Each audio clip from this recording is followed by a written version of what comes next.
It's been 23 years since ENIC took over Tottenham Hotspur, and it's fair to say there are many people who wish they were gone already. There have been some really good reasons why people are fed up, and Daniel Levy has made some fans very angry with some of the decisions he's made, and it's very understandable, but there are also so many good things this man has done to turn this club into a global name. I don't agree with everything Levy and ENIC has done footballing-wise, but I really think we are lucky to have him, and I wouldn't swap him for any of the other chairmen in the Premier League. In this video I will explain why people are so angry, but also the reasons why I think we should be grateful to have him. When ENIC bought Alan Sugar's Spurs for £22 million in 2001, Levy inherited a club in a state of drift, languishing in Arsenal's shadow and with a crumbling training ground and stadium. We were a mid-table club and won a League Cup and an FA Cup in the previous 18 years.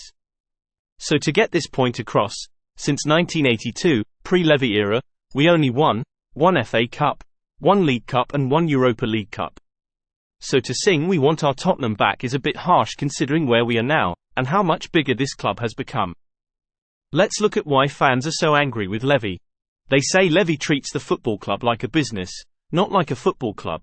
They are not happy with ticket prices. They are not happy about the amount of money spent on players to compete with the bigger clubs. They think Levy wants profit over glory, as he has concerts playing after the club don't win anything.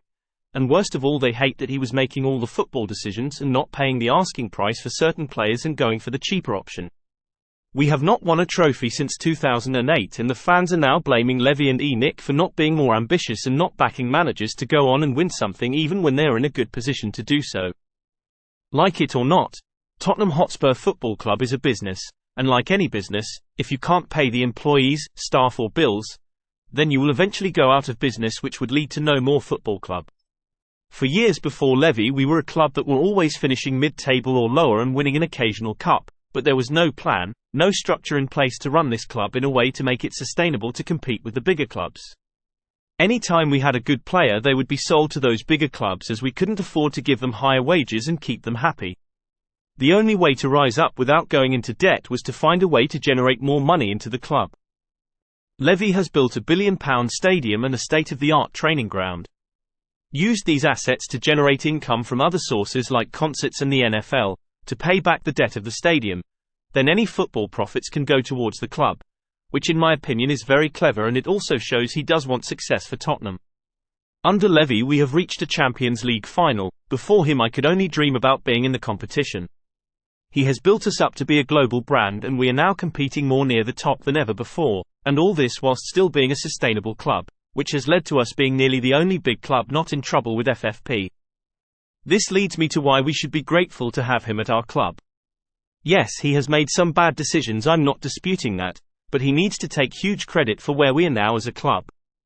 Whilst Arsenal, Chelsea, Man City, Newcastle, Aston Villa and Everton are all struggling with FFP, and some clubs may be in serious trouble with it, we are now the most sustainable club in the league and can now compete with the big boys. You only have to look at this January window to see we are the only club who has brought anyone in up to now. It has took a long time, but Levy's vision has now got us in a position of power, and we should be very grateful to him, as before him we were a laughing stock of a club. The trophies will come now, I am sure of it.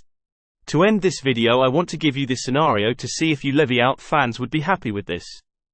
Let's say Levy did what you wanted and spent money he didn't have on players to support the managers to try and push for trophies. Firstly, there is still no guarantee that we would have won, and there would be a huge possibility now of us being done by the FFP, and maybe even relegated because of it. We could have won a couple of trophies, but Levy's long-term vision may now get us a lot more trophies in the future.